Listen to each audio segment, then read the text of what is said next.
Hey guys, this is Frank Yetter, and you're listening to Submission Radio. Hey, this is Rich Franklin. What's up, everybody? This is Chris Lieben. This is Diego Sanchez, Randy Couture, Alistair Overeem. Hi, this is Stephen Bonner. This is Don Fry. Hey, I'm Phil, Mr. Wonderful Davis. TJ Dillashaw. You're listening to Submission Radio. Submission Radio. Submission Radio. Submission Radio. You're listening to Submission Radio.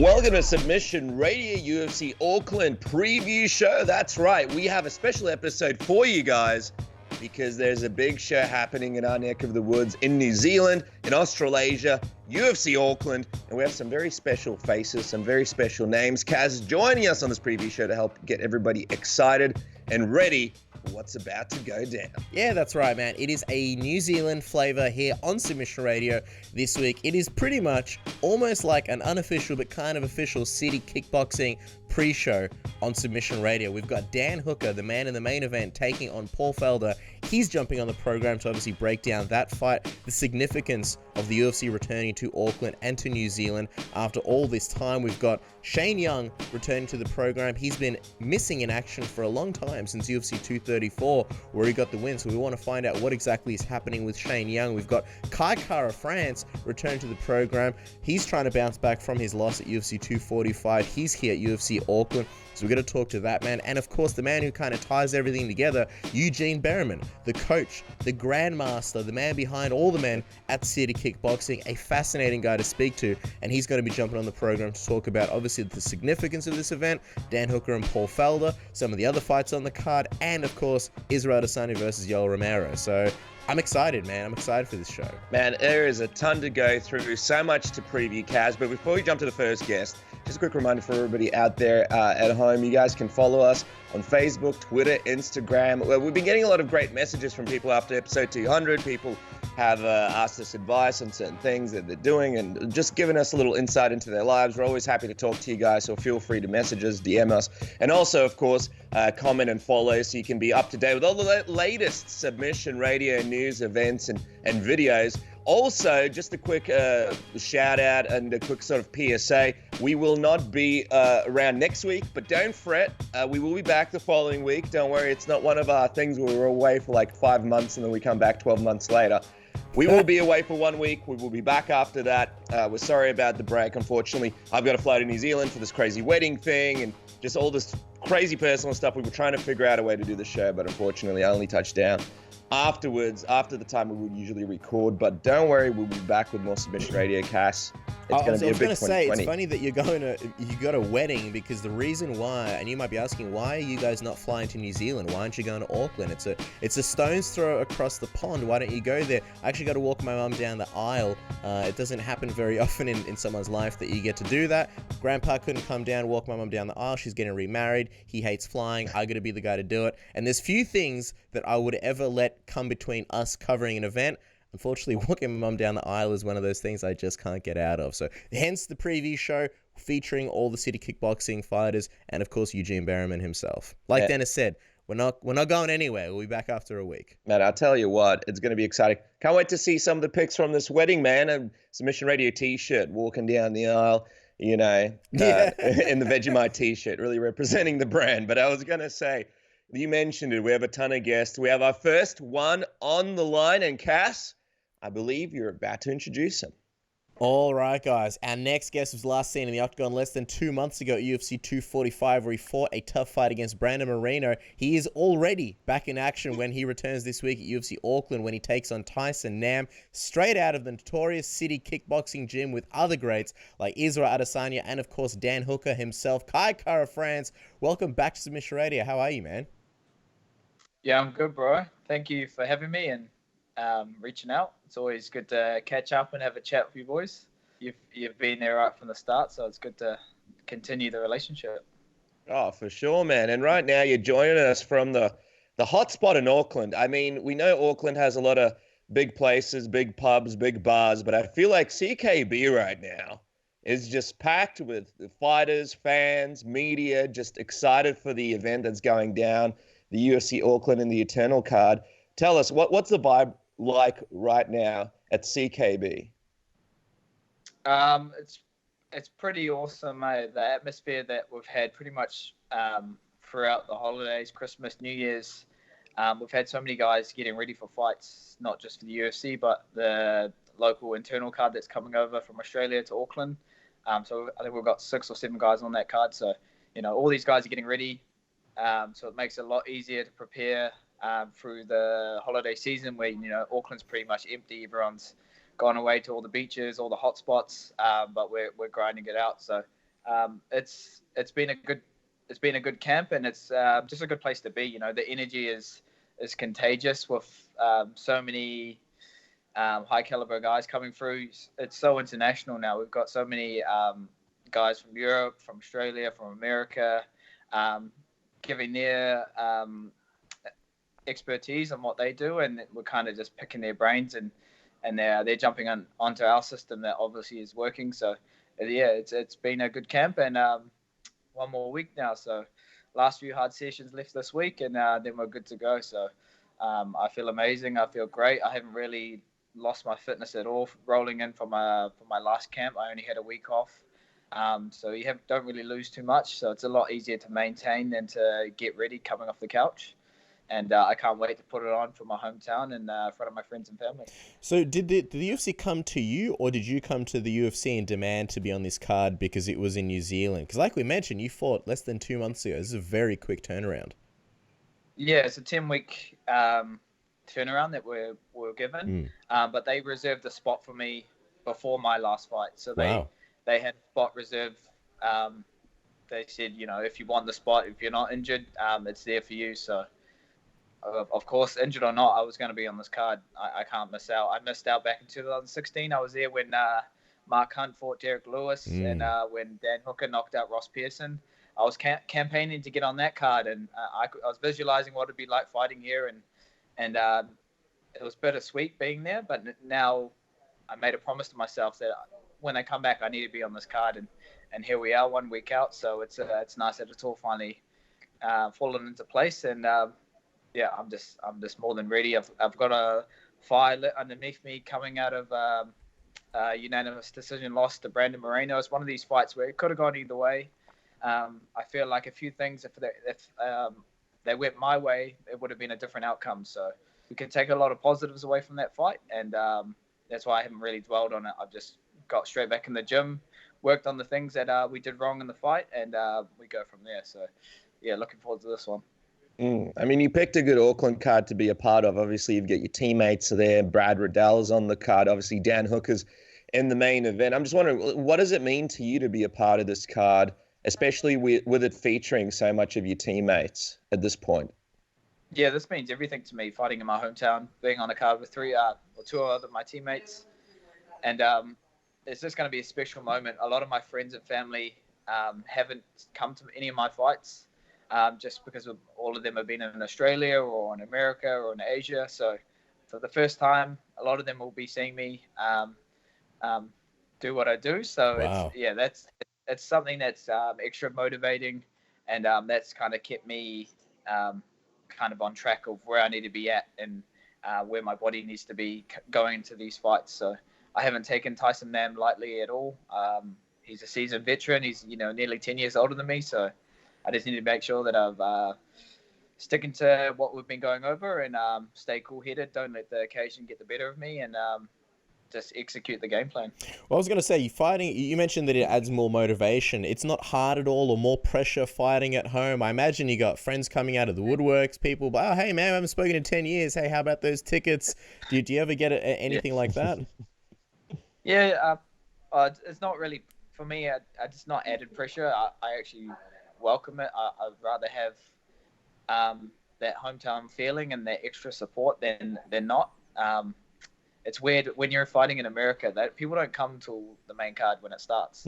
So when I fought, there wasn't many people in the stadium for the UFC 245 in Vegas. Is that weird, fighting in like a almost empty arena? It's not weird, but it's just like, it's cool to be fighting in these big stadiums, T-Mobile, but you don't get the full effect because you're not on the main card. So being in Auckland or any fight in Australia or New Zealand, people really make the most of it because UFC only comes over, every 2 years. So they're there right from the first fight. So it's going to be packed. I think it is going to sell out, if not, it has already. which is going to make the difference. I think it fits about 12 or 13,000, and they're all there to see you. So that's definitely going to make for a great night of fights, and that's what the boys need to get up for their occasion, and we're going to make the most of it. I come from a Māori background. This is embedded in my culture. Being a warrior on the battlefield. My ancestors would have been doing this for land hundreds of years ago. So I'm just the modern day version of it, and that's definitely one of the things that I bring into this fight. He'll know straight away that he's in hostile territory, and he'll feel my presence, and he'll feel the presence of the stage and the stadium, and I just can't wait. It's the takeover. It's what Coach Huge was talking about. Let me ask you this, though, man. I mean, you fought previously early in the morning because you fought on the cards over here. But roughly what time will you be getting in that octagon over there in New Zealand? Because we know the time difference is a bit different. How? Because that always kind of blows my mind. I know, like, you've had a few fights now where you fought later on. But what's the prep look like? What time are you looking to get up? What time do you do the warm-up? And what time would you walk out? Because I imagine it'd be quite early. And do you even eat breakfast there, or how's that work? I imagine you'd be like, I want some energy, but I don't want to be bloated for the fight. Well, that's the thing. But when I'm cutting the flyweight, most of my workouts I'm fasted anyway, so I'm actually comfortable going into a fight kind of hungry. I prefer it. So I think we'll be fighting Sunday morning quite early, like 11 or 12. We train on a Sunday to get ready for these fights. We do our spider, which is that notorious workout everyone's been talking about, which is like a fight gone bad. So our body's pretty accustomized, and we're not going to be having to travel on fight week. We can wake up in my own bed on fight day. So these little things you take for granted when you're fighting overseas, but it'll be nice having to not having to do that. I think we weigh in Friday night, and then we fight Sunday, so we get a lot of time to recover from that weigh-in and to refuel and re-energize, and I think that will be enough. You like I said at the start, you do all these workouts in the camp fasted, and you're starving yourself, but coming into the fight over 24 hours of eating normally and whatever you're feeling, you can perform because you've been doing all of that hard training without the energy. So come fight night, that's easy. You cut out there for 2 seconds. I just want to clarify. So you fight on an empty stomach, right? I try to, yeah. So I have a big breakfast, have a small lunch, and then I just kind of snack until fight night, until the night. But obviously for this is you fight in the morning, so you wake up quite early, have your big breakfast, and then you kind of just snack throughout the morning, and then stop kind of eating 3 to 4 hours before, just kind of keep the fluids up. Smart. I want to, obviously, the story of like this card in general is sort of City Kickboxing, right? This is like the City Kickboxing Showcase card in a sense, and Eternal MMA. It's almost a City Kickboxing Showcase weekend. And one thing that always stuck out to me, Luke Thomas once spoke to us about just how incredible it is that, so many elite fighters are coming from not only a small country, in this part of the world, but, you have multiple world champions at the highest level, in Israel Adesanya and Alex Volkanovski, and it's not only a small country, but like a small area, small gym. What do you think it is, the thing that the people may not really understand about City Kickboxing as a gym, and just why it differs to other gyms around the world? It's just the team atmosphere that we have. These guys, when we have big fights, we give our time back to the guys that are coming up, and because we know they're there for us. So we don't take 1 month or 2 months off after our camps. We come back and make sure that we're giving back, and it's reciprocated. So everyone kind of knows their role, and they know where they stand. No one wants to be in the gym on the weekend, but when someone else gave up the weekend for you to help you prepare for your fights, it's a lot easier to kind of give back. And that comes from our head coaches, Doug and Eugene, and the rest of them. I would not be where I am today without Eugene and his guidance, and just trusting the system, giving yourself 8 to 10 weeks and just committing everything around that.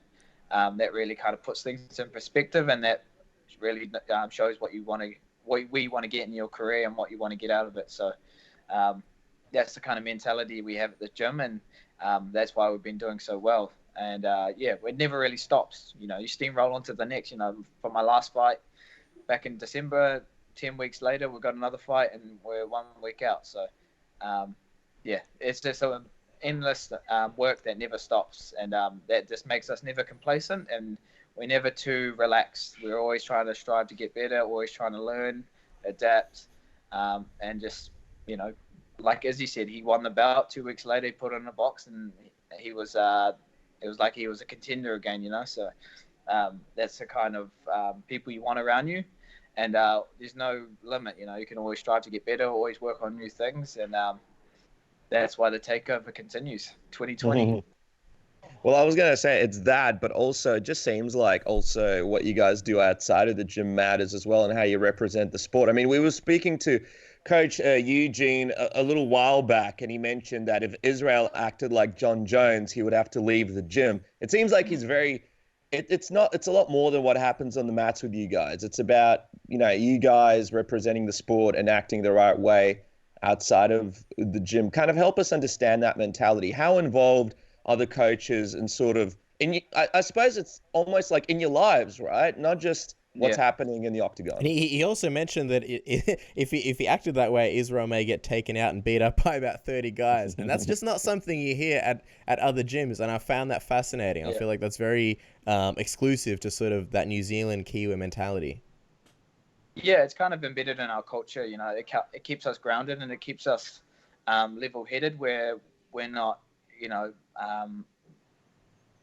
putting on this act that what we think we should be. We just kind of stay to stay what's true to ourselves, and that just comes from your upbringing, and everyone's coming from different walks of life. This gym has always been a safe place for everyone. Just to walk through these doors, whatever you got going on in your life, it's kind of like therapy. You always leave the gym feeling better, and then having mentors like Eugene and Doug, and then having Israel and Dan as teammates.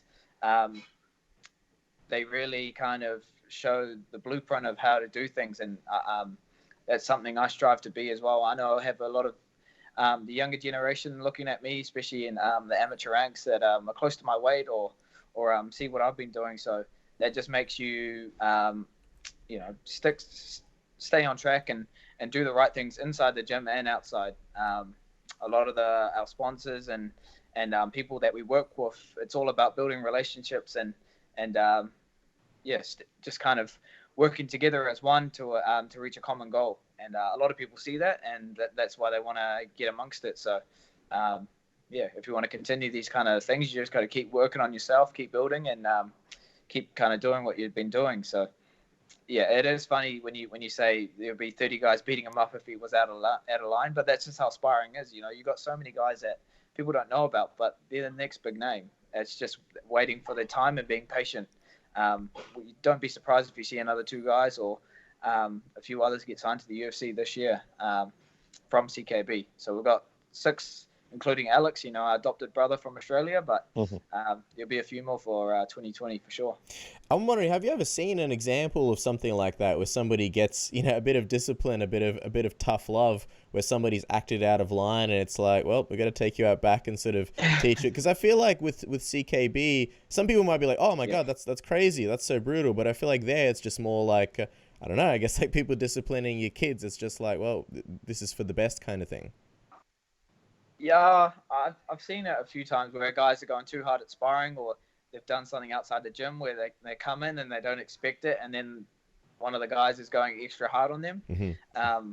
But it only makes you a better person, and you learn from those lessons. If you get smashed at training, you won't be playing up anymore, or you'll have a talk after the training, and they'll tell you to kind of pull your head in, or just little things like that. But most of the time, it's all everyone knows their role and knows what's expected of them, and that just keeps you in the gym. A lot of your problems that you have they happen when you stop training, or you lose track of what you actually want. So a lot of the times, if you're just staying in the gym and working on yourself, you can avoid those situations. Like, I'm only a flyweight, so I don't want to be punched by Doug or Eugene. They're big boys, so I'd rather pick my battles and go against those guys. Oh, man. To be a fly on the wall in that gym. We'll let you go in a moment, Kai, but just wondering, when it comes to your opponent this coming weekend, Tyson Nam, how much do you sort of know about him, and what would you say is the biggest thing you want to show in this fight in order to get back your momentum prior to UFC 245? Because going into the 245, you were sort of pretty close to title contention. Yeah, it's one of those things you can't be too hard on yourself. It's one person has to lose, and unfortunately I came off on the other end, but it's not my first time being in this situation. I've had to build myself, and 3 years ago, that was when I last lost a fight in Japan. I knew what it took to get back in the winning column. Just kind of had to dig deep and get into that mindset where, I'm coming to take everything from this guy. He's coming into my hometown in front of my friends and family, to other teammates. This is my home, so he's going to feel my presence right from the get-go. He's going to feel, the mana, which is the energy in the stadium, friends and family supporting me, and that's going to make me rise to the occasion. I'm excited for this fight. What I have to do to beat Tyson is just stay calm and cool. I know he's going to be coming forward, but I just want to show a well-rounded game. If things aren't going my way, or if it's even, I want to make sure I solidify those rounds and hopefully get a finish. I want to be exciting and get a highlight for my friends and family. That'd be amazing. And I've been visualizing it, and I can see it happening right now. But I just know the hard yards are being put in. A few more sessions left, and then it's smooth sailing fight week. So yeah, if you guys are around in Auckland, we've got an Engage pop-up on 20th to the 22nd in Auckland. So we'll be doing a little meet and greet with everyone wants to come say hi. We're selling our supporter tees as well. Just got a new one that just got released, a Dragon Ball Z style T-shirt. After our hearts, Kai. That's awesome. Yeah. Well, yeah, I know everyone's a big fan of Dragon Ball Z. I am, so had to pay homage to the dragon. But no, it's a cool shirt. So if you guys are around, or if you're in the neighborhood and coming over for the fights, don't be shy. Pop in, say hi. We'd love to have you guys down there.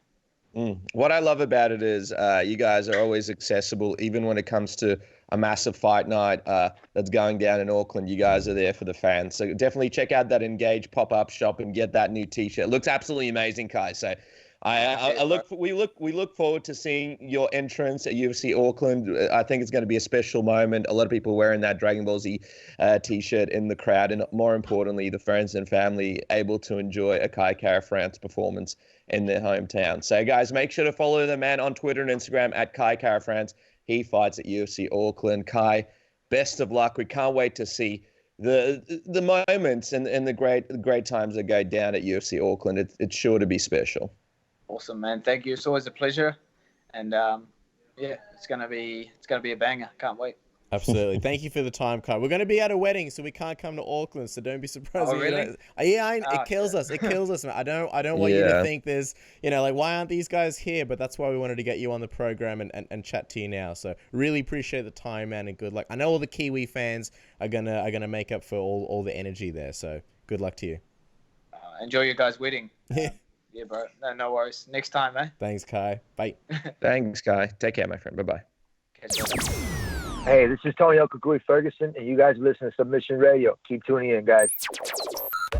All right, guys, you might not see our next guest because he's hiding in the bushes, but he had an absolute war in his last fight where he picked up a win at UFC 234 in Melbourne, Australia, back in February of last year. A man known for his warrior spirit and his uplifting, heartfelt post-fight speeches, doing great things outside of the cage for the Maori community, and not just inside. Straight out of City Kickboxing, Sugar Shane Young. It's a pleasure to welcome you back to Submission Radio, out of the camouflage. How are you today? Yeah, I'm good, bro. I'm real good. Thanks for that amazing intro. That was epic. That was. Are you hunting deer right now? Take us into what's going on. You look like Homer Simpson in that meme. Oh yeah, that is me. I'm heading back now. I'm just chilling in my little. We got some grapevines at our house, like next to the fence, and sometimes I just kind of sit in their shade. Nice. It's pretty hot out here. One of the hottest summers we got, but Nah, nothing, no hunting going on just yet. That's on its way, but that'll probably be over your ways in Australia. Yeah.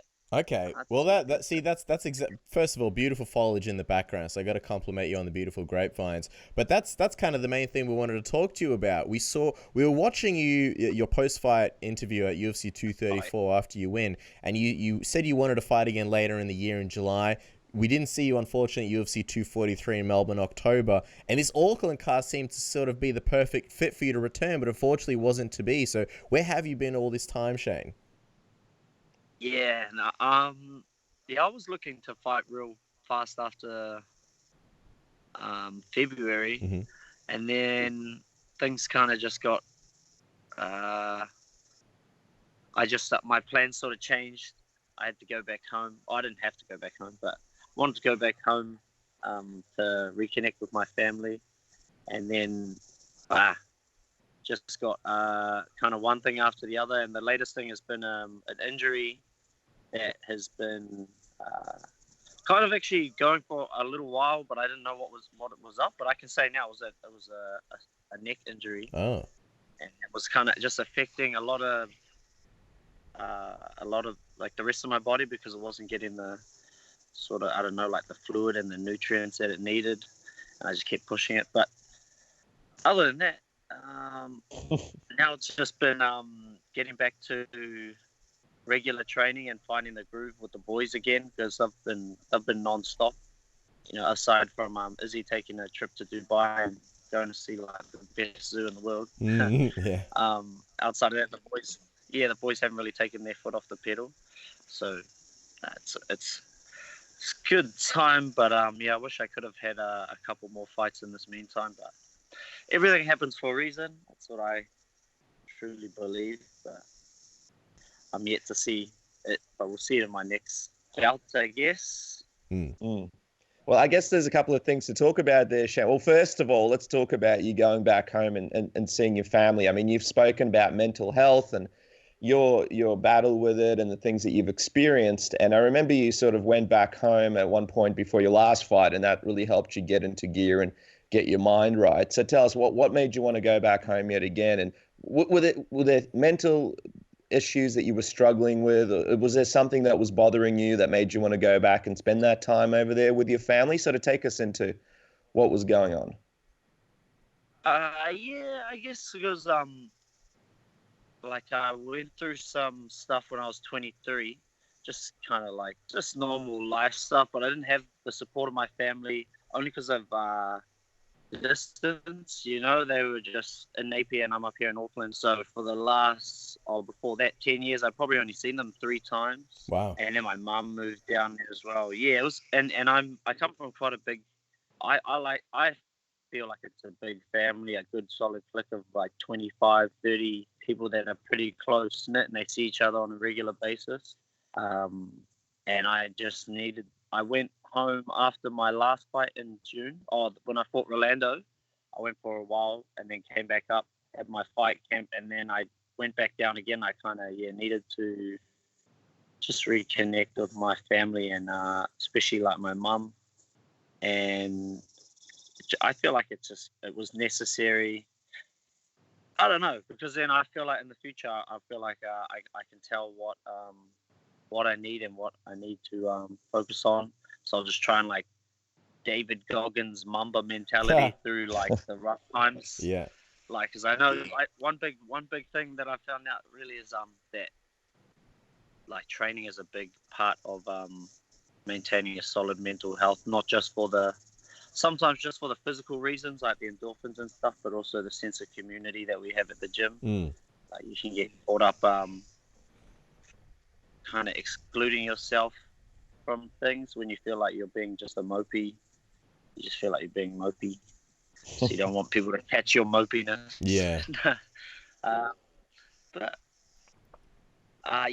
family's important. I think it's the number one thing, and I just needed to reconnect with that at this point in my life, because in my teens when I was fighting, like onwards, I didn't really connect with my family at all. I missed a lot of family events because I was always just like, I've got to fight in 6 weeks or 8 weeks or 10 weeks, or I always had something on the horizon when I was on the come up. But now it's a good time to just knuckle down and just go see them, let them see me on the big screen. Yeah, absolutely. Dude, I feel you on the mopiness. I think we've all sort of experienced stuff like that, and you don't want to go out because you're like, I don't want to drag other people down. But I remember you saying at 234 how the last few years you felt like you were maybe half-assing training, and then going to that fight, you really kind of buckled down. You saw your mum, you reconnected, and you really sort of put everything into training and MMA as a career. So how tough was it for the last, I guess, almost year and a half, sort of dealing with this neck injury and not really being able to train? I imagine mentally that would have been super tough for you. Yeah, especially at first, because it was just so, it just threw me out of like routine and everything as well. And it did affect my mental health, probably more than I gave it credit for. Mm-hmm. To be honest, looking back on it. But the sense of like, that's when I really felt like my community really took care of me hard out in a lot of ways. So I just, all thanks to my circle and everybody around me for looking after old Shano. But physical training is like a big part of mental health. That's what I've just realized. That's one thing, because I'm not an expert in anything really, but especially not this stuff. I'm just kind of like writing my journey. It's just like still, I'm not on the other side of it hard out. Like I talk to some people about it, but I also don't want to be giving it any more energy than is necessary. Still got to work through it, and I feel like there is a chance that you can come out of a dark stage or whatever and never really go back there, just through just learning the triggers that are on the way or whatever.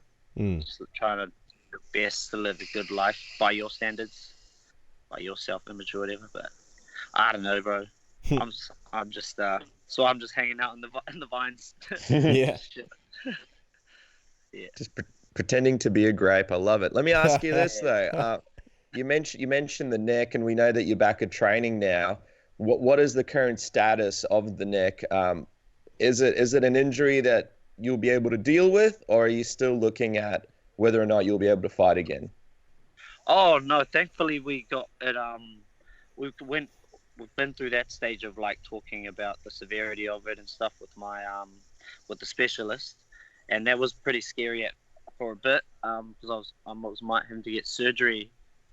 And I just had a friend have surgery on his neck, like in the gym, and I was like, just not really. I've thankfully, touch wood, I've stayed off the operating table when it comes to injury stuff, and through a lot of exercises, a lot of these Novathor beds that they have at the UFC Performance Institute. So we got one here in New Zealand, Auckland, and I was using stuff like that to just optimize all my hitting and that I could, and then thankfully it reverted my thing, and then we got a like a cortisol injection type thing in my neck to reduce the swelling, and that was over a period couple months, and now I've been cleared to return to sport, so I've just been working on strengthening it, getting it back to the same movement patterns, still taking it a little bit light. Oh no, I feel like I'm taking it really light actually by our standards, just because this is that period when most people re-injure.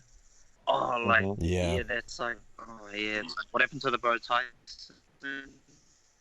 That was a bit of an opener for me because he came over to do his camp, Mm-hmm. I think he was fighting on the Auckland card, and he re-injured himself like at the gym when he was just training. Yep. Just like just a slip up, but just got to be careful up there. Still got the youth on my side for now. Like if I was 36 saying this, I'd probably be like, nah, I'll just go. My head falls off. But it's all good for now. We've got the time. What's the timeline like looking? I know you mentioned that you'll probably be fighting in Australia. It looks like June is when the UFC is going to come down to Perth. Do you think that's possible that you'll fight on that card? When is the one? They reckon June 14th, maybe. Oh, well, yeah, no. Oh, that's that'd be weird because I'm actually due to have my first son. Ah, He's going to be a junior grape. yeah. And he's on June 13th. On June 13th, that's when he's due to come out. But I'm pretty sure his mum, she's a fighter as well, from our gym. I'm pretty sure she said if I was fighting, that she'd rather me just focus on the fight and not be there for the birth, which is pretty bold words. We'll see if that still holds up. But I'll be looking to fight a bit before that. But I think worst comes to worst, that could be definitely the latest I would want to fight on the safest side of this injury. That's good to know. Perth, June 14th. Maybe I should be there for the birth if he comes a little late. We'll see. Exciting times. Yeah, very exciting times. How does it feel, man? You're going to be a father? That's a big thing. You've been dealing with a lot of sort of negativity and dealing with a lot of things like your neck and having to go back home and figure things out. That must be something that makes you feel positive knowing you're going to be a father. Yeah, that's been the biggest thing over this last couple of months. And for a year or so, I've been like wanting to start a family because I know I just know that's been something I've wanted for ages, especially, and why I keep like wanting to go back to my family as well. It's like over the last 2 years, it felt like a big part of that. And now starting my own family, it's just helped me realign my priorities and set goals that are more aligned with the life that I'm heading towards, rather than say, I don't know, like I wouldn't want to buy a boat straight away. I'd rather get a house first now. Yeah. But it's been a huge positive thing, and when baby comes out, hopefully we can bust out a couple of fights and he can come watch them. Those cool earphones that I see like Cowboy Cerrone's son wearing. Yeah. It's like, 'cause it can't handle the loud noise. Yeah, but it's been massive for both his mother and I. And real exciting times ahead. That's all I feel. Absolutely. And then in the short term, you've obviously got UFC Auckland coming up, and you've got all your teammates fight, not all, but a lot of teammates fighting on there. You got Kai Kara-France, who we just spoke to. You obviously got Dan Hooker in the main event. You got a whole bunch of other guys from the Anzac region as well. How historic do you feel like this one is? What does it mean to you? I know you're not on the card per se, but you got a lot of deep connections there. And we've been saying this to anyone with ears. This is like the City Kickboxing Showcase. This is very much the product of all your hard work, all of you guys down there, in such a small region of the world, but now such an important region of the world, when it comes to mixed martial arts. Yeah, I think it's definitely going to be a showcase of CKB and Anzac MMA in general as well. It's going to be like a repeat of Marvel Stadium. Just on a smaller scale, but with the same amount of skills being displayed and everything. I think the boys are going to do so well. We've had a mean energy at the gym. Like the gym's at new heights in terms of a lot of things, like with the boy Izzy and Huge being nominated for Sports Awards of the Year here in New Zealand. Yep. Halberd. Yeah. And you can just see in the number of people turning up to the gym as well, and the kind of hype around the event as well. But I'm hoping that maybe the next time it's in New Zealand, it's going to be in a bigger space, sort of thing. Because I think Dan alone could fill out like a 20,000 person stadium easily without having to have Brad and Kai on the card as well. Like that'll be like 40,000, something like that. Wow. Crazy, but I think this will be with UFC. Hopefully, as I see that UFC opens its eyes to the potential that we have down here in New Zealand. Like they could do the Jon Jones Izzy fight at a stadium in like Dunedin or something, like closed. Yeah. Don't take it away from us, Shane. We want that here in Australia. But, yeah. I'm only saying because I'm not on the card. I'm like already looking. I know the boys are going to do well. That's going to lead to bigger and better things for everyone. So, like old Dan Hooker said, he stole my favorite quote now, that all rising tides make all ships rise. Yep. So good quote. Our stock's just going to go up, and then you'll be up. I think, how far is he after Auckland? He is, I believe, the first week of March. So he's very soon afterwards. As we let you go, couple of weeks. Yeah, as we let you go, I was just wondering, where are you going to be for this card? Are you going to be in attendance in the crowd? Are you going to be in the dressing room in the back? Or I know with the missus pregnant, are you going to be elsewhere? I think the missus and I are just going to be in the crowd for this one, Mm-hmm. and the boys are going to be all hands on deck. And it's a local one, so we can have all of our corner spots filled with a lot, because we got a large coaching staff. Huge always says that we got Doug, Mike, we got Twister, Andre, Frank Hickman, all of those helping the not just for this camp, but in the years before. But yeah, it'll be filled out, and I'll just be there in attendance. And I'm also I'll do a cheeky plug for my after party. Yeah. Yeah, you'll be hosting things. You're the host. That's the most important thing. They made you the host, Shane. So a big part of this party will be directed by you. Yeah. Yeah, and I'll be turning into dad mode, make sure everyone's all good, fun, make sure they cut all the crusts off the sandwiches for Dan, otherwise he'll get cranky. But yeah, I'll just make sure it's all running smoothly. Yeah. The boys will have an awesome night in the cage, and then we'll all celebrate together afterwards like a team, and then move on to the next thing. That's right, and you'll be keeping Israel Adesanya out of the party. Yeah. That's the big job, apparently. Off the DJ. He's gonna try to get up there. Yeah. Mix it up, remix it, but yeah. So well, I'll tell you what. My Wi-Fi connection. It's not the best in these groups.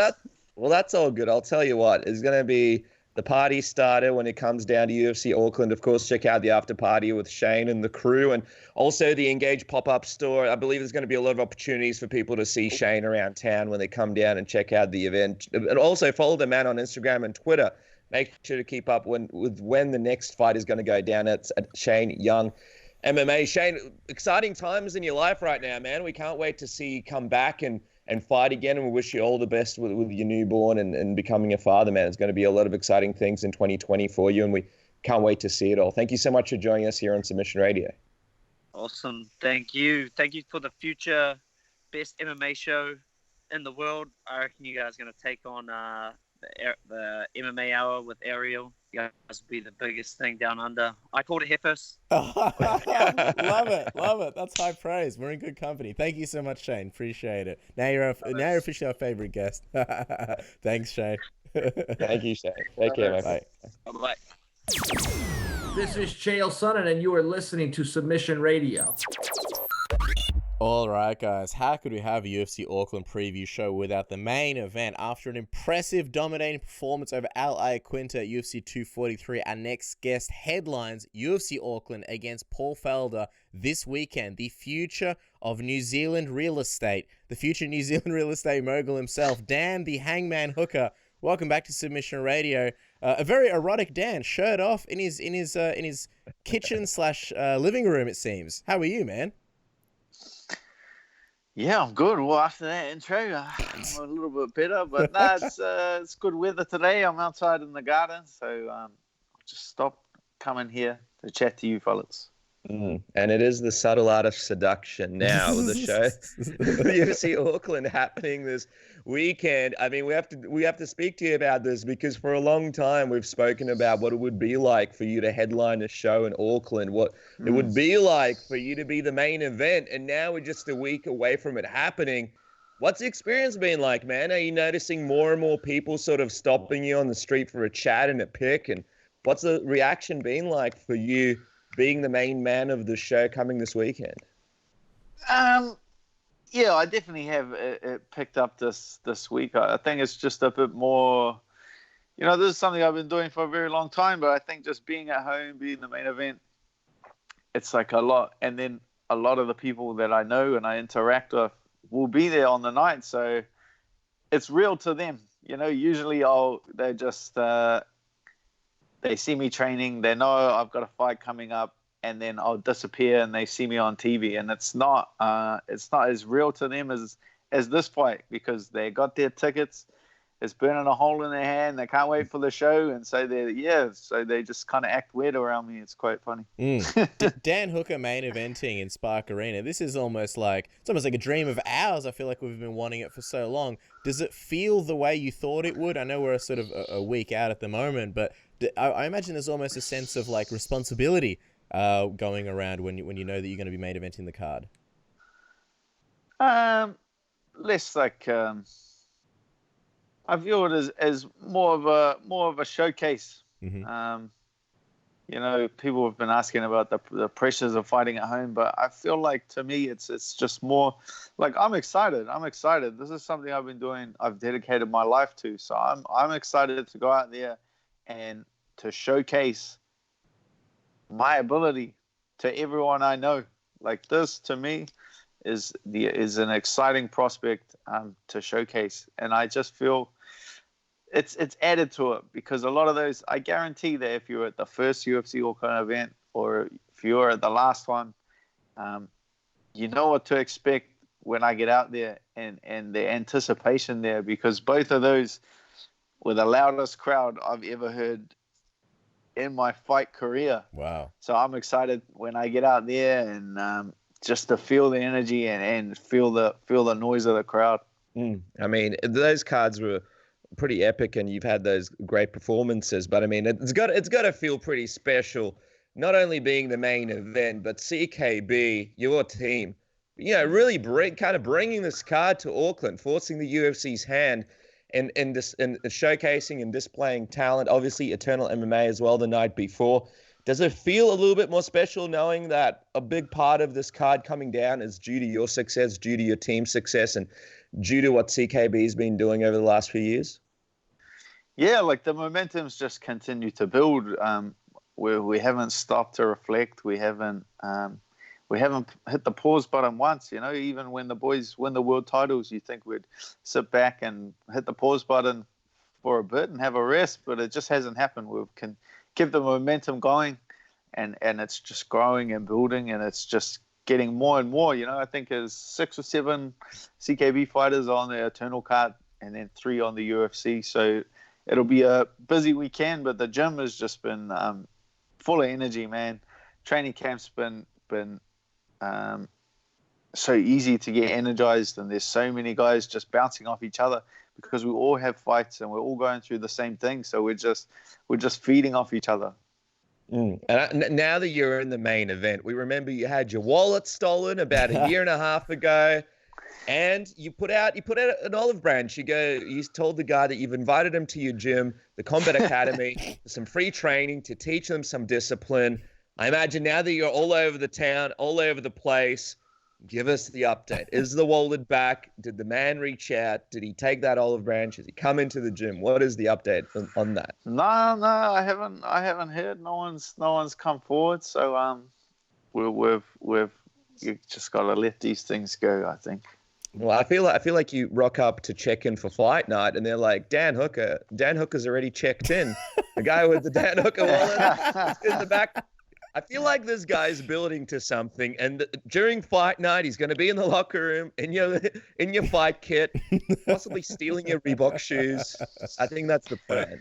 Potentially, that might just happen. Yeah, or maybe you're walking out and then someone throws a wallet in your hand, and you hear someone yell, "It was all a mistake, I'm sorry," and then you're like, "All right, sweet." And then you meet Paul Felder. Here's the thing, right? This fight, so many people are excited about it, but it feels like that stare down that you and Paul had back in December really got international fans pumped for it. It was a pretty epic stare down. I'm just wondering if you took anything away from that stare down when you looked into Paul's eyes, and why was it so intense? You're gonna take away from a stare down what you want to take away from it. So you can't. It was so far away. I just needed to let him know what this means to me, and let him know that my intentions coming into the fight. So I needed him to go away and to train the hardest he's ever trained in his life. If we're all friends and shaking hands, and I need this to be what the fans want it to be. I need this to be an exciting contest. I need him to be in there for 25 minutes and to give me the best fight of his entire career, because it's what my fans deserve. It's what my hometown deserves. I'm not dragging a snooze fest down here. I'm coming to put on a show. There was a pretty hilarious moment during the stare down where the UFC PR was trying to get you guys to turn back around for photos. You just heard UFC PR go, "All right, guys, turn around. All right, guys, face this way. All right, guys, turn around." I'm just wondering, what goes through your mind? You're in this, sort of epic stare down. You're trying to show Paul, all right, this is going to be serious. I hope you come in at 100%. But at the same time, you're like, oh man, this UFC team might have a nervous breakdown if I don't break this eye contact and turn around for the photographer to actually promote the fight. What was going through your mind at that point? And were you happy? Were you happy with the way that it played out? No, I didn't. It's not like I had any real intentions going, I'm gonna stare at him for this amount of time, and because it didn't look like Paul was going to stop. If you didn't initiate that turnaround, he might still be out the front of Spark Arena right now doing a stare down. I feel like I got my point across. I feel like it's mission accomplished. He knows now. Let's get this over with, or else he's gonna have to buy me a drink. Well, I know that we saw you spoke about how this fight is personal to you, and part of it is because of some of the memes Felder put up insulting your family name. For those who may not understand, I found it interesting the way you sort of broke it down. Why was that so personal? Well, it's just something, I don't know. It's just something that you just don't do. You can't insult a man's family name and then expect him to take that as some kind of joke or that's like a friendly banter. It's just a line. Like, people are thinking, oh, you're upset about it. You're this. Oh, he's under your skin. No, it's more it's just a reactionary response. Like, it's not an emotional response. I'm not like upset or anything like that. He's crossed the line. Like,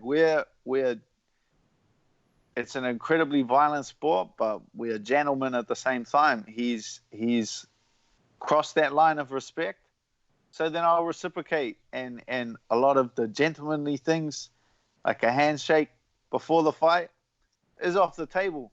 But regardless, whatever we have will be sorted out on fight night, Once we lay our hands on each other, that is all I need to kind of rectify that. It's not like you're going to knock them out and then still be upset. Like, that will be sorted on fight night. Yeah, and I think one of the things you spoke about is you took it as an insult to your family lineage, not just sort of a joke. When you say it's going to be like handshakes are off, does that mean no touch of gloves at the start of the fight and no shaking hands at stare downs? How much is this going to differ for the fight week? Yeah, I'm cool with it. Where, he can keep his space, I'll keep my space. But yeah, as far as anything like that goes, it's definitely off the table.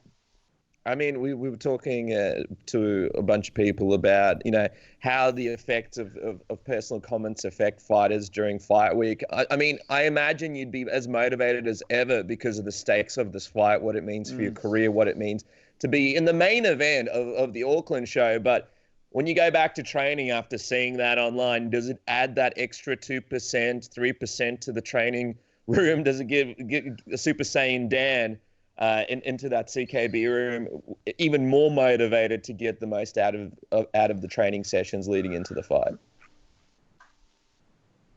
I didn't think it would, but it definitely helps. You know, when you're feeling beat up and you're feeling down and you're feeling kind of worn out, you'll see something and it'll just kind of light a spark and give you a bit more motivation. But that can be the same of, you see like a highlight for the fight or a promo for the fight, and there's got him knocking a bunch of guys out, me knocking a bunch of guys out. Like it gives you that spark. So the motivation is always there, but it kind of just reignites it and gets it all going again. So yeah, I can't say that I've discouraged it. Like I enjoy conflict.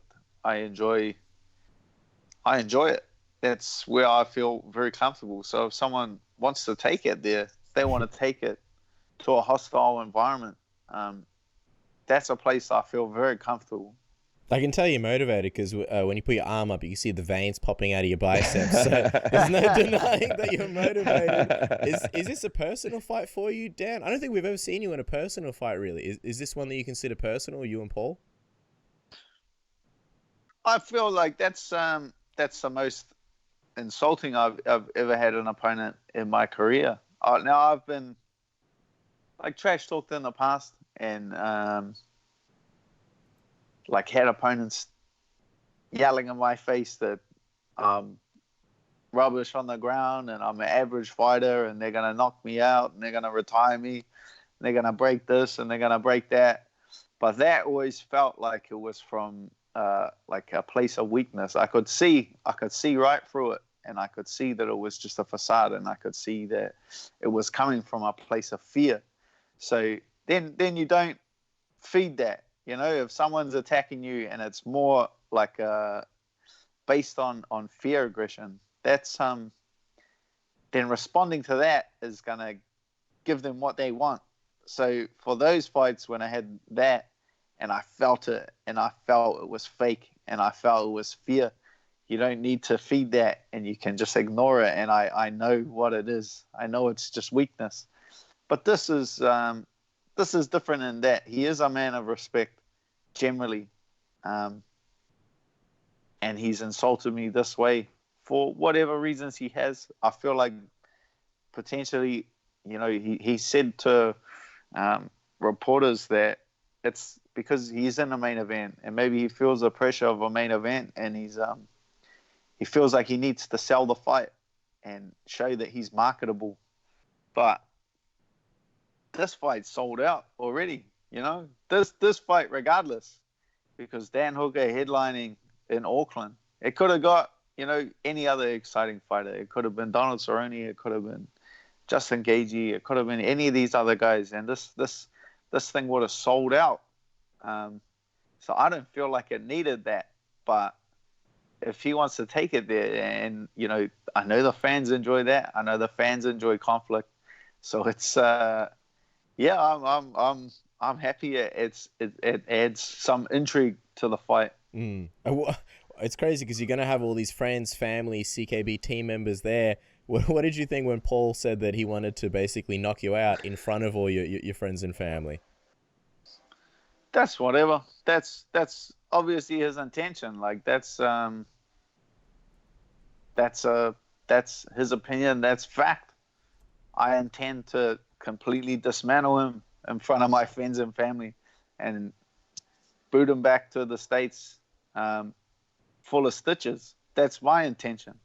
So that on the same hand is what we signed up for. If that happens to me, then so be it. My friends and family aren't made of jelly beans. They see me go through some things. They know I'm gonna pick myself back up and that it's not the end of the world. But that there is professional. So that will never elicit any kind of response. Let's talk about the fight for a sec, because you'll be enjoying some reach and a bit of a height advantage in this one. But how do you see yourself matching up to Paul? I mean, he's a very capable striker. He's pretty well-rounded, and we've known him for some of the battles that he's been in. How do you feel you match up with him striking-wise in this fight? Yeah, there's really only one way to find out. You know, I think I'm the more versatile of the two of us. I feel like I have more options than he does, and a few more tools. But you really don't know until you get out there. I'm wondering, like, how do you see this fight with Paul as far as your career? I know Paul sort of described it as a do or die moment. What do you think a win against Paul does for you? Because I feel like a lot of people get the sense this kind of unlocks, you know, a lot of big matchups for you, you know, with a win here. I feel like that's the biggest difference between me and Paul coming into this fight is that he is looking at it as a do or die. You know, he wins, he's gonna move like it's kind of his last hurrah, his last run. And if he loses, then he's going to go and turn to some other things. But for me, this is all I know. This is all I want to do. This is, regardless of success or failure, I have a plan to move forward. You know, the belt is the ultimate goal. But regardless of success or failure, like I will continue to move forward towards that goal. So I think that's what differentiates us the most coming into this fight. I mean, you mentioned the plan, and of course, you're not looking past this battle with Paul that's going to be going down this weekend at UFC Auckland, but you've got guys like Dustin Poirier, you've got guys like Justin Gaethje who are above you, who don't have a fight locked in at the moment, and you've got the division being held up because Khabib will be fighting Tony Ferguson and then most likely Conor McGregor. So those two guys should be around in the foreseeable future for you to potentially fight. Does the plan include, after beating Paul Felder, possibly recalling out a guy like Dustin Poirier or focusing your sights on Justin Gaethje? Because in all sense and logic, those guys would have to fight sometime soon, right? Yeah, coming into the top 5 with a 3-fight win streak is a very powerful thing that puts you in a very strong position. So I think those options are the only ones that make sense after this fight. I'm just wondering, let's say, you know, people talk about seasons and sort of like long-term plans. And again, we're not looking past Paul this weekend, but who do you think sort of ends up being the champion in your division by the end of the year? You got Khabib and Tony fighting, you got maybe Conor fighting, you know, the winner of those guys. Who do you think ends up being the champion by the end of the year? Hey, if I had a mystic ball like that, I'd be a millionaire. I wouldn't. I wouldn't be out here fist fighting for a living. So it's hard to tell. You know, that Tony Khabib fight, I think, is a true coin flip. I think that's an incredible matchup of styles.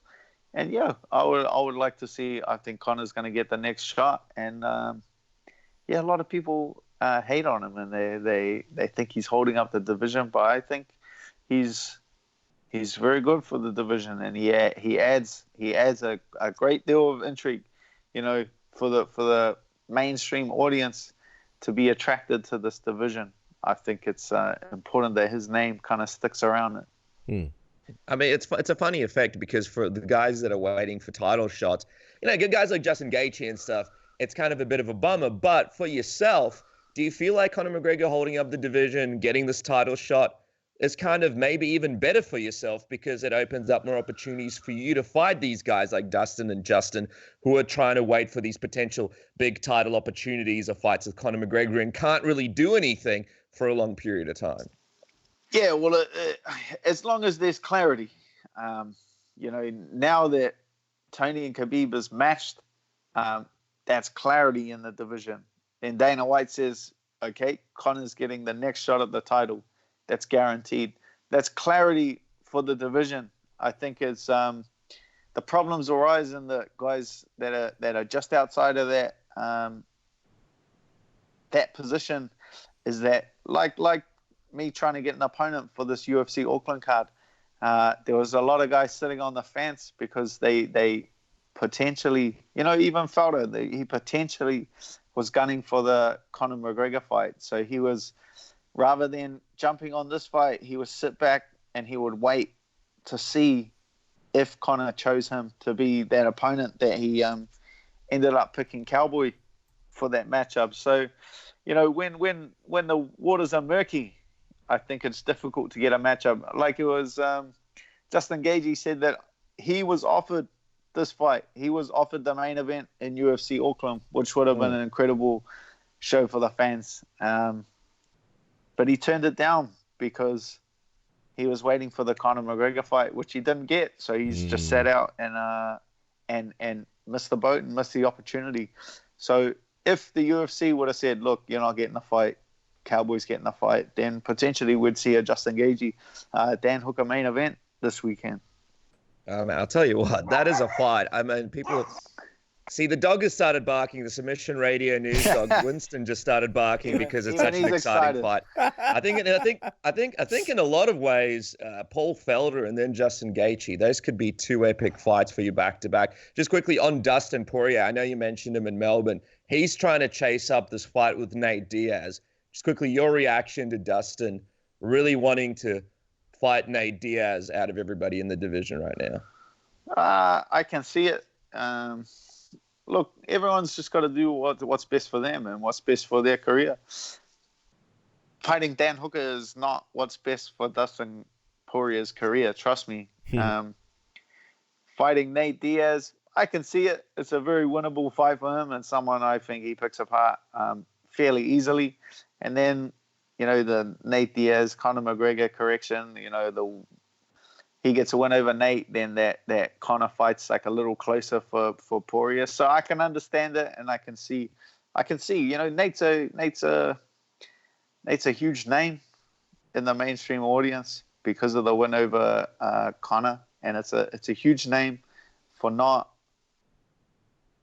and I'm gonna catch a lot of shit, not the most difficult fight stylistically. Well, out of the guys in the division, like when you look at potential guys that you could be fighting, guys like Justin Gaethje, Dustin Poirier, do you see Nate Diaz as kind of the easiest matchup for you? For me specifically, I think that fight is very straightforward. And a lot of other guys in the division, I think that fight is a pretty straightforward matchup. I was wondering, because when you said that fighting you for Dustin isn't best for his career, you mean like from a sense of name value, or just mean like stylistically? I think both. I think I'm a difficult fight for him. I think it's a dangerous matchup.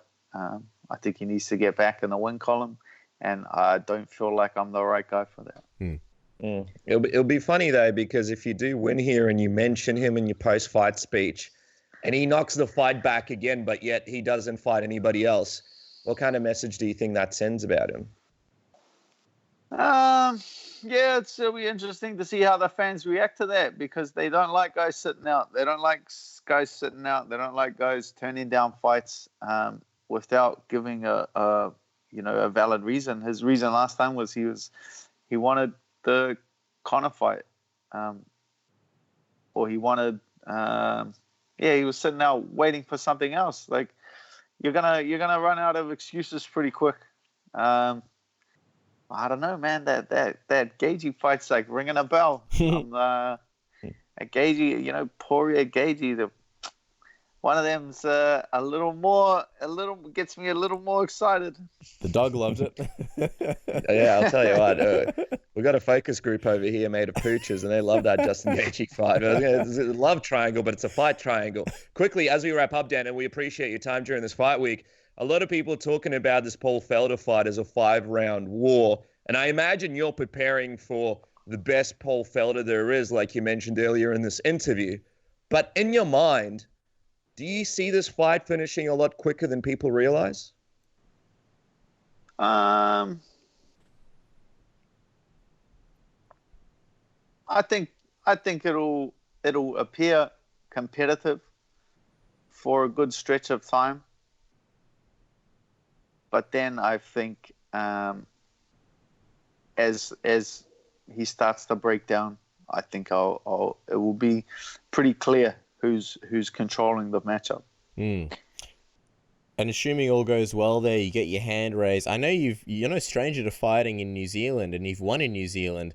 multiple times. But when you look at the year or the last few years that CKB have had, when you look at the run that you've had, when you look at when you're in where you are in your career and what you're sort of knocking on the door for here, where will this moment rank for you, assuming you get the win here against Paul Felder? The biggest, the best. That will be. I never even thought I would be in the UFC, because at the time when I first started watching, there was no one from New Zealand, even in the UFC. Guys like Jamie Tahuna and Dylan Andrews, Mark Hunt, they weren't even in the UFC when I was fighting professionally. Then to see those guys, the first wave, get their opportunity, and then to be the first New Zealand-based fighter to be signed to the UFC, now to come back and be able to carry their show, be able to headline it, to get the win here, it will mean the world to me. Mm-hmm. We keep going back to this moment, but that one Melbourne show where you had to do your own open workout at Fed Square, and now headlining the show in Auckland, and people are stopping you on the street, and of course the whole thing being around you and Paul and your team at CKB. It's a pretty awesome sort of journey in the way that it turned out. But guys, don't miss the Dan Hooker after party as well in Auckland. You can check it out at the Brit. The fights start early, so the party pumps early all Sunday and Monday, I'm guessing. And for those who haven't followed Dan on Twitter, make sure to follow him at Dan the Hangman, or at Insta Dan Hangman. That after party, by the way, hosted by Shane Young. Hosted by Shane Young. Dan Hooker, and I know you guys will, Brad Riddell, and I know you guys are going to be trying to keep Israel Adesanya out of the venue as well. So there's going to be a lot of stuff to check out. Hey, on the poster, Shane Young shirtless. So I expect Shane Young to be shirtless at the event, or you can demand your money back. Yeah, as advertised. Money back. You get your money back as advertised. Either Shane Young is topless all night at the party, or you can all have your money back. He'd be like Terry Crews from White Chicks. Magic Shane, as he's known in the strip club circuits around the area. Of course, we have to mention Dan's gym, the Combat Academy. You can follow all their updates on Instagram at the Combat Academy NZ, or visit combat-academy.co.nz for more information. One of the finest gyms in the area. I know a lot of people are coming down there just to experience some of this. Dan Hooker class is a fine facility. Dan, we wish you all the best this weekend at UFC Auckland. We really, really, really appreciate your time. And, man, coming from a big win in a stadium show to Melbourne to now headlining a show in Auckland, it looks like the decade is kicking off in the fine way for one Dan Hooker. Thank you so much for your time. Thank you very much, lads. Thanks, Dan. Hey, guys, it's Stipe Miocic, UFC heavyweight champion, and you're listening to Submission Radio.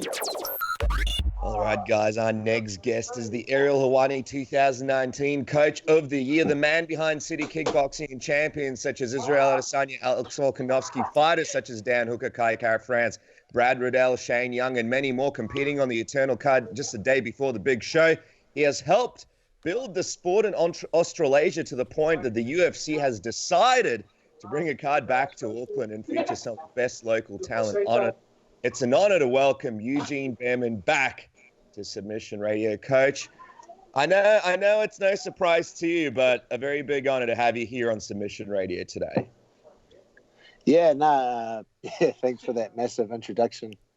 I'm not done if it's deserved, but yeah, thank you. I'm good to be back. I feel like it just sufficed, man. I feel like there was more things that we could have said.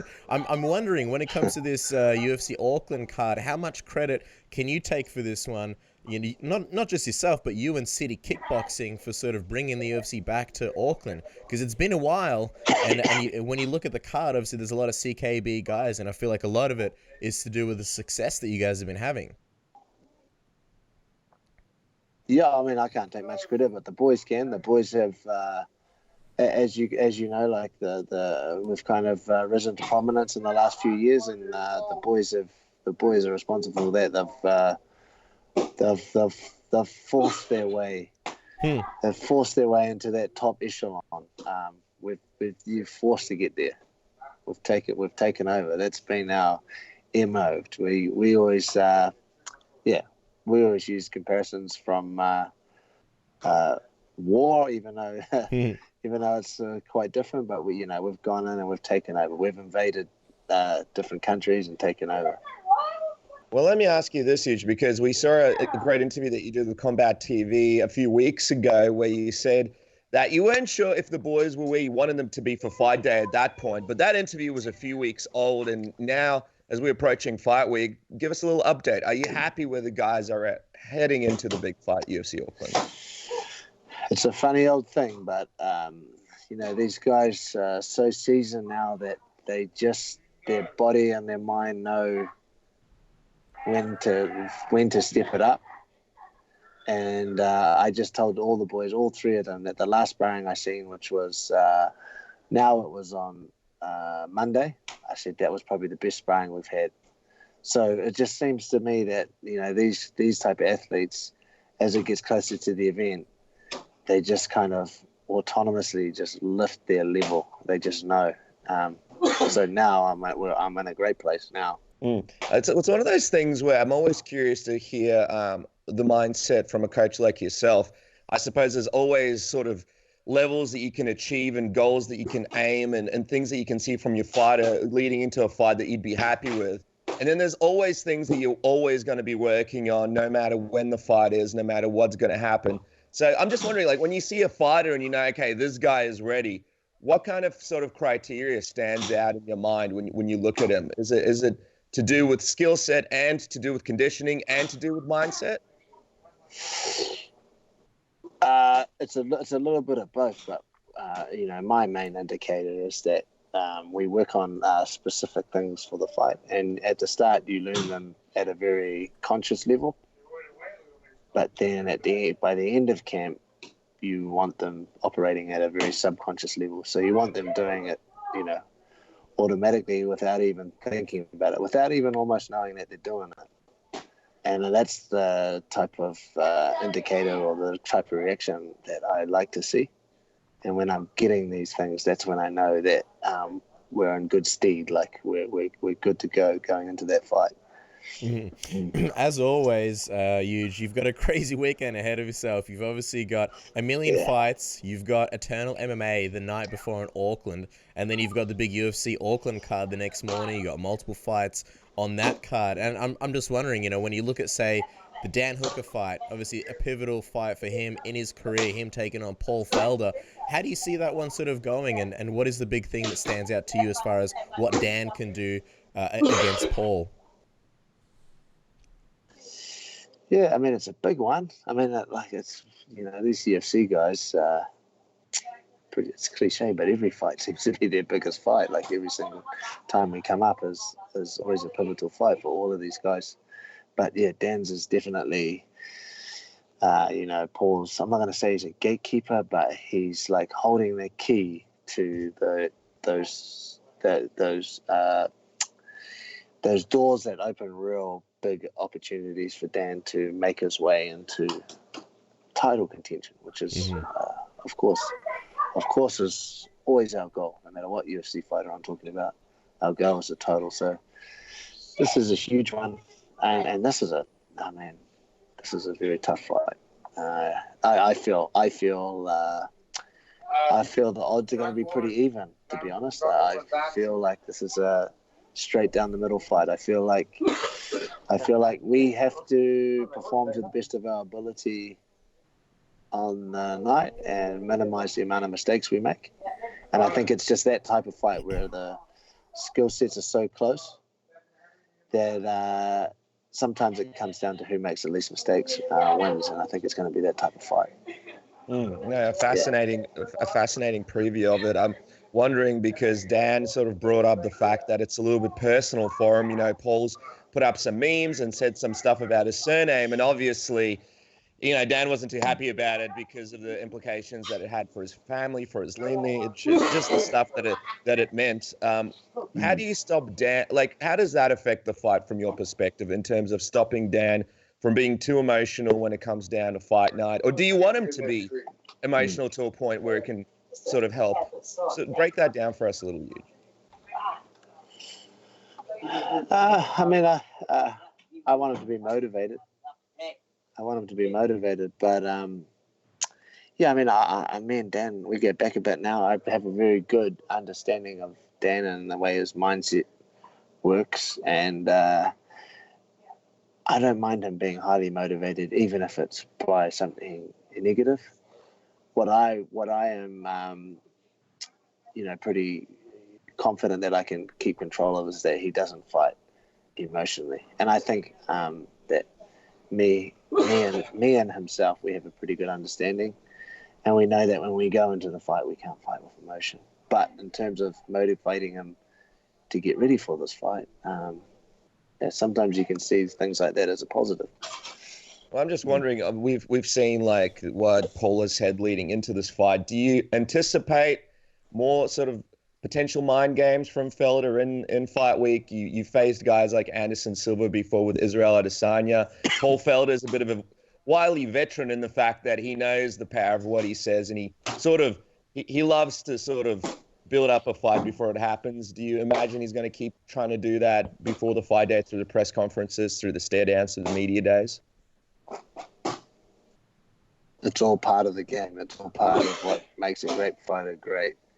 Is that the fight starts, the fight starts when you sign the contract, when you first, and for people that get deep into it, like Israel does, like, he's already, before he's even fighting these guys, sowing seeds and keeping people at arm's length. So the fight starts really early. There's a lot of stuff that goes on before the fight. Yes, the stuff that happens in the cage is really the stuff that counts the most. But yeah, it's your job to get any psychological edge and any edge for that matter in the fight. So I definitely anticipate more kind of mind games from Paul. And he's not he's not an outlandish guy. His kind of psychological stuff, the kind of advantages he tries to get are those subtle, the really subtle type of hunts that he makes. So yeah, it'll go on, but it's like, we've been around a long time. Dan's been around a long time. He knows how to deal with these sort of things. Mm-hmm. It's of like absolutely no concern to me, because I know it's water off a duck's back, as they say. Yeah. Well, you mentioned Israel, and obviously we want to ask you about Israel and Yoel Romero, but just before we talk about that, you've obviously got Brad Riddell on the card as well. You got Kai Kara France as well, trying to rebound from UFC 245. I'm just wondering, if all goes well this weekend, in general, what would this weekend mean to you? The UFC back in Auckland, you've got Eternal MMA, you've got so many fighters, and I know you've had cards before here in Melbourne where you've had a lot of fighters, but does this one feel different to you because it is a home game? I feel like in a lot of ways it's a culmination of all your hard work. Is there more pressure because it's at home? What exactly does it mean to you, Huge? Oh, this is massive. Like the buzz around the gym is definitely different. Like we've gone from being, just a part of the card, Dan being a part of the card twice, I believe. He's the main event, and the other two fighters, like those three guys in this gym, if you like, are the focal point of this whole event. To come from, I watched Dan Hooker. I was a training partner for Dan Hooker in the first UFC that ever came to Auckland. Oh, wow. And I was sitting in the second to last row at the back of the stadium. So right up the top. That's where I was sitting.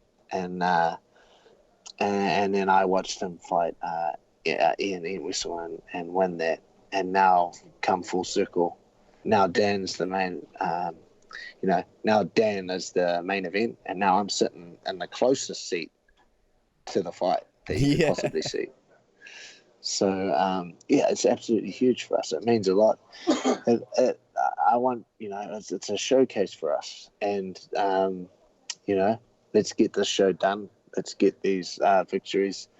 Let's show what New Zealand's all about. Let's showcase New Zealand, our talent, our country.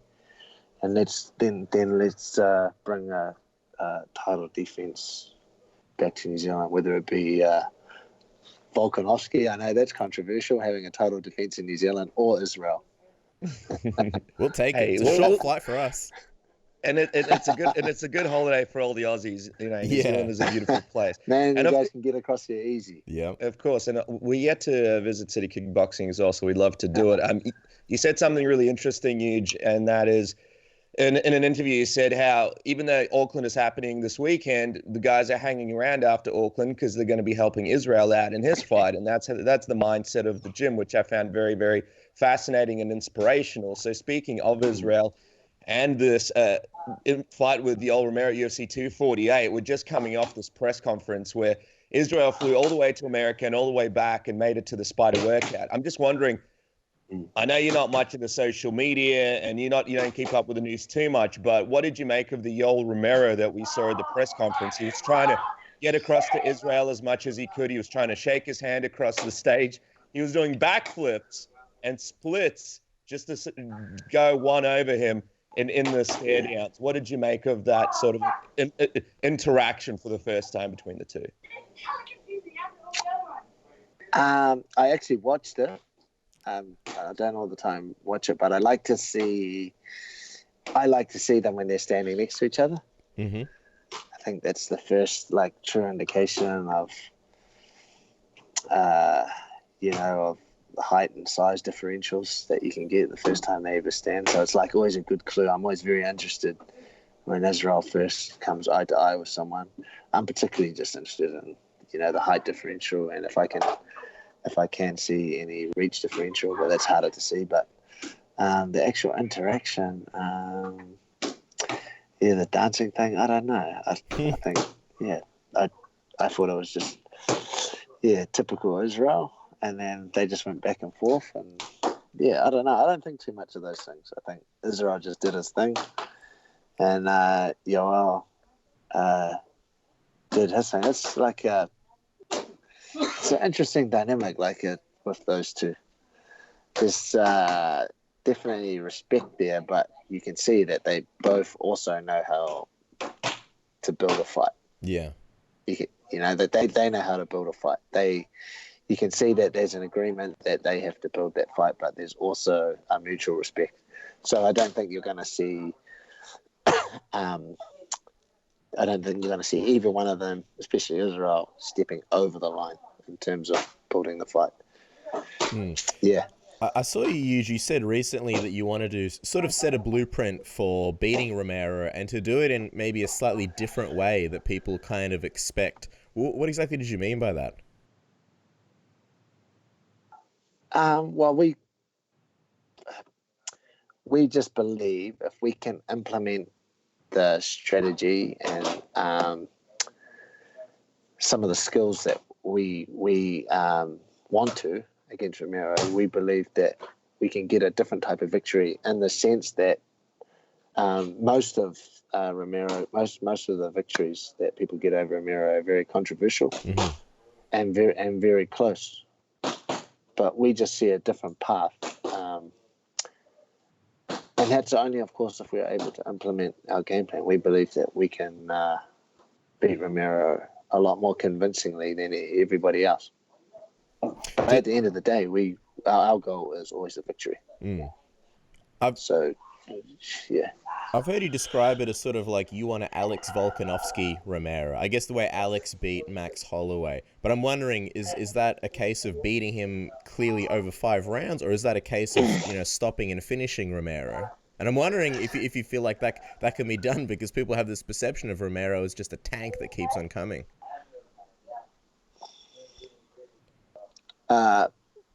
We want Alex Volkanovski. We want to win all 5 rounds convincingly with no doubt in anyone's mind. That's what Alex did, right? I think everybody can agree on that. I know that's still controversial. I know there's still people that think that fight's close, but that's ridiculous. Anyway, we're getting sidetracked. That's the reference I use, because Alex completely dominated that fight every single round. It wasn't close. It was without a doubt. And we want to do the same thing. We never have a game plan to stop Romero, so I'm more talking about just unanimously, without any doubt, beating him. That's what we want to do. It's interesting because Israel brought up during the press conference how this is, and I guess it's a big selling point for the fight as well. Like, this is Yoel's possible last chance at winning a title. And he's had so many chances before, so he's expecting, the best version of Yoel Romero. We've seen Yoel come out there, and we've seen him implement a number of, I don't know if they're game plans, but strategies to beat his opponents. And for one fight is different to the other. The only thing that's a constant is he's very dangerous at the end of the fight, and he's very unpredictable. So I'm just wondering, what do you think is the biggest mistake that Romero's past opponents have made in fighting him? And are you anticipating a different Romero yet again in this fight, especially with so much being on the line for him? I'm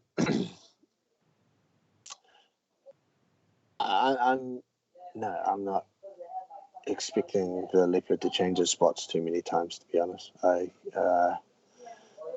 the most part, I expect to see the Romero that we've seen in previous fights. The biggest mistake, I don't know, mistakes like lapses in concentration. One of the biggest mistakes you can make against Romero. He kind of has this thing where he definitely goes on the defensive and kind of lulls you into thinking that you can be really assertive. And then you lose concentration. Just when you start to think you're getting ascendancy, he's kind of gathering up his next attack, and then he hits you with it. So, losses in concentration is something that we're not going to fall prey to. Mm-hmm. Yeah. Before we move off Yoel, just a quick question on, obviously it was supposed to be Paulo Costa who was supposed to fight Israel Adesanya. Him and Romero had a very close fight. Who do you think is the harder challenge for you and Israel in the camp? Yoel Romero or the Paulo Costa fight? Paulo Costa and Romero, they pose different challenges for us. For us, Romero is probably a little bit more of a challenge. I'm not going to say he's tougher or he's stronger or he's more explosive, but he's a little bit more of a challenge for us. Paulo Costa, we've had 100 kickboxing fights against the best, the best opposition there is in the world. Paulo Costa's he's a good stand-up proponent, but he's not nowhere near in the top echelon of the world like the opposition we've faced. We've seen that version many times. We've seen power hitters, explosive punches. We've seen many better versions of what he does over and over and over again, year after year after year. Romero brings us, a lot different look, a lot different flavor. The wrestling, the explosiveness, the weird, the weird kind of style he has. For us, Romero's a little more of a challenge for us. Mm-hmm. As we let you go, Huge, I know this whole Israel and Jon Jones feud. I know you're not too keen on Israel fighting Jon Jones because you feel like, why give Jon Jones that opportunity? But Israel keeps saying that, 2021 Raiders Stadium. I'm wondering if you guys have discussed that at all. Have you guys sort of gone back and forth as far as, your different philosophies on whether that fight should happen or not? And I'm wondering if you learned anything new about Jon Jones at UFC 247 this past weekend, because obviously had a very close decision.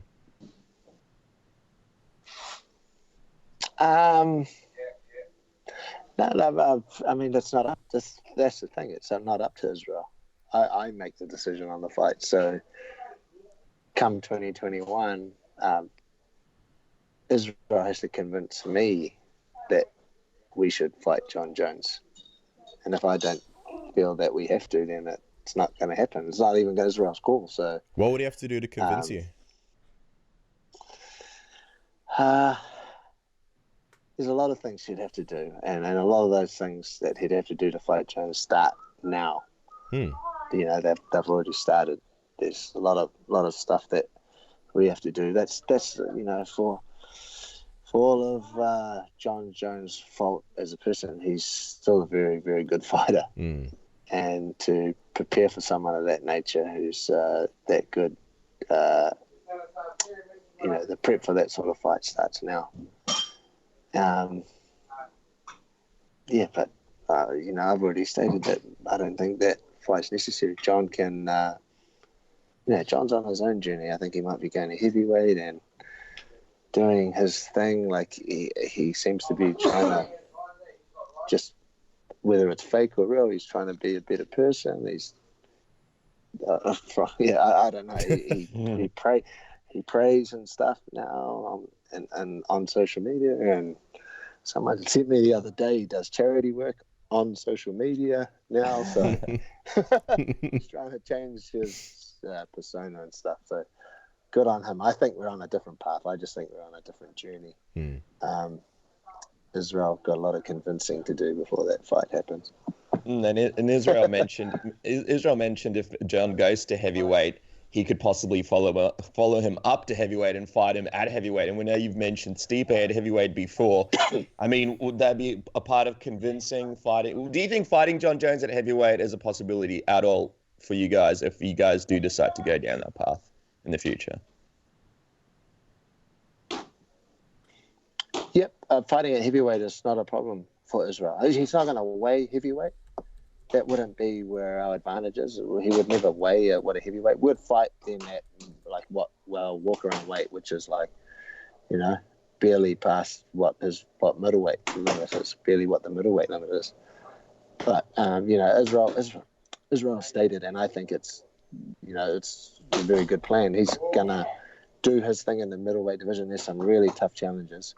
He should clear those out. There's at least 3 or 4 more good challenges, but that 3 or 4 more fights for Israel is like maybe within this year. So after that, what's the next challenge? It's for him, and we've done it in all the sports that we've participated in, is to move up in weight. And trust me, if he has these 3 or 4 more middleweight fights, we will push to fight Stipe. Oh, wow. 100%. Yeah. Well, that's the fight. I wasn't, I was half joking to get the attention off all this Jon Jones stuff, but that's a serious, I'm making a serious claim there, a serious stake.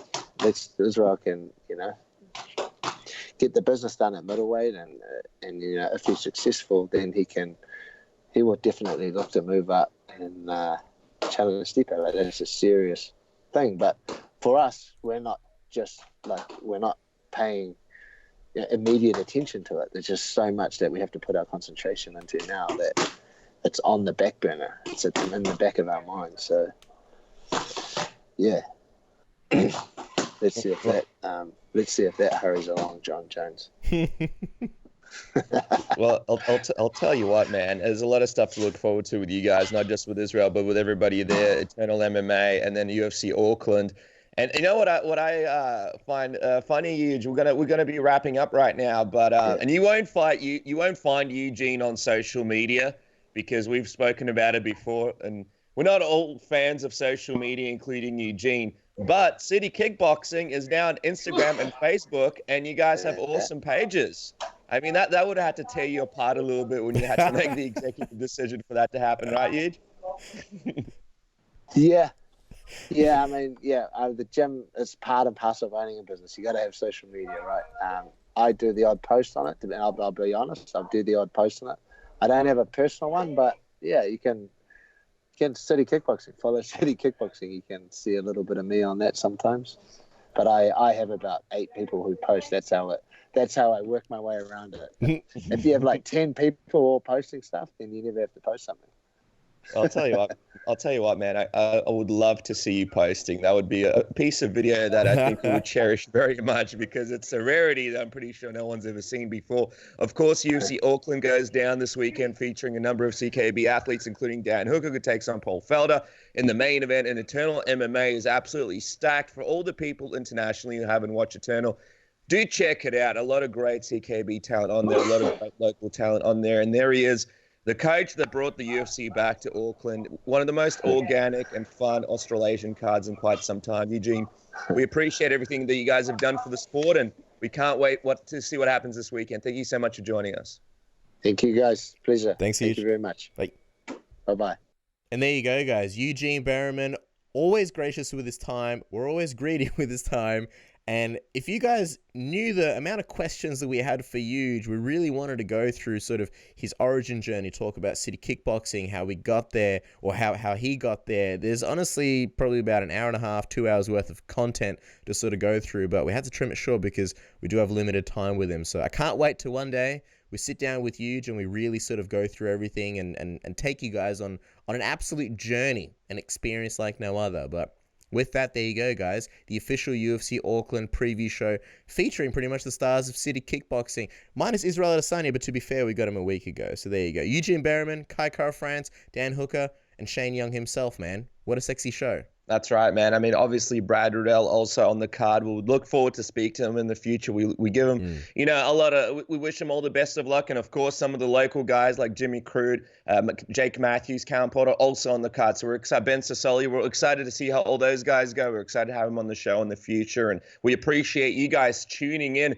to this UFC Auckland preview show. We will be back in a couple of weeks. No submission ready next week. We'll be back in the following week. In the meantime, enjoy the program, enjoy the fights. Don't forget, Eternal MMA will be on the night before for all those local fans. It's a fantastic experience. Casper's going to be walking his mum down the aisle, which is going to be big. I'm going to fly over to New Zealand for a wedding as well. And once we're done with all these marriages, once we're done with all these weddings, we will be back with a new episode of Submission Radio. Have a great weekend, guys.